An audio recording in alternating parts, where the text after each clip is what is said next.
Apa jadinya soto yang kita makan bukan soto daging ayam atau sapi, melainkan daging manusia? Warga Jakarta mungkin ada yang pernah merasakannya. Kok bisa? Ini adalah kisah nyata yang pernah terjadi di ibu kota Jakarta.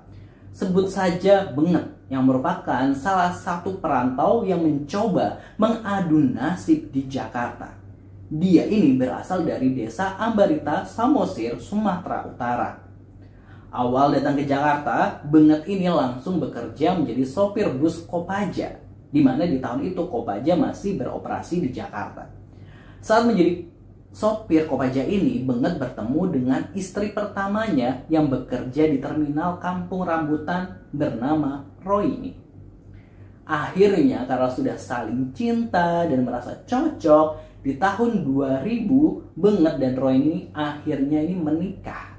Pernikahan impian dengan harapan besar sakinah mawadah warohmah hanya angan belaka. Benget ternyata kerap melakukan kekerasan dalam rumah tangga atau KDRT.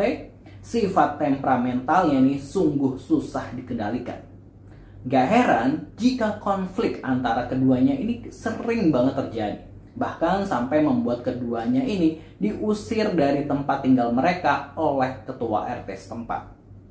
Gak cukup main tangan, rupanya Benget ini juga main perempuan. Dia ini memadu kasih dengan wanita lain yang bernama Darna Sri Astuti.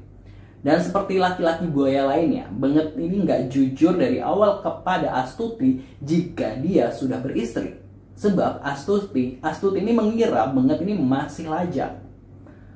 Roy ini pun akhirnya diceraikan oleh Benget di tahun 2011 demi untuk menikahi Astuti secara resmi.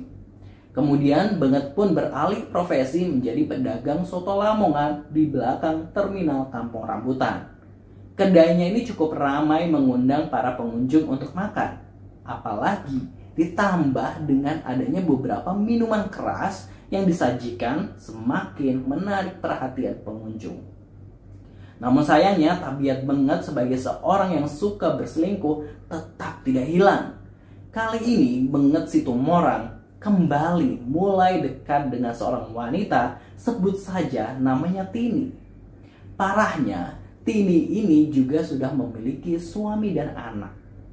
Dan untuk mengelabui sang istri, Benget ini merekrut Tini untuk bekerja di kedai soto Lamongannya. Tujuannya jelas agar bisa lebih bebas, lebih dekat tanpa ada kecurigaan dari sang istri. Namun benarlah apa kata pepatah, sepandai-pandainya menyimpan bangkai, maka akan tercium juga bau busuknya. Astuti, istri Benget ini mulai menyadari ada cinta terlarang di kedai sotonya. Cinta antara suami dan pegawainya.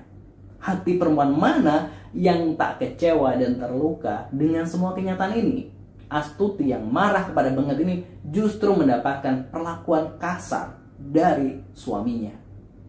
Bahkan Benget dan Tini ini sampai merencanakan untuk membunuh Astuti demi menjalin hubungan asmara terlarang mereka tanpa penghalang. Pada 1 Maret 2013, Benget Situmorang melancarkan rencana jahatnya. Awalnya dia ini memberi Astuti, istri sahnya, minuman keras hingga tak sadarkan diri.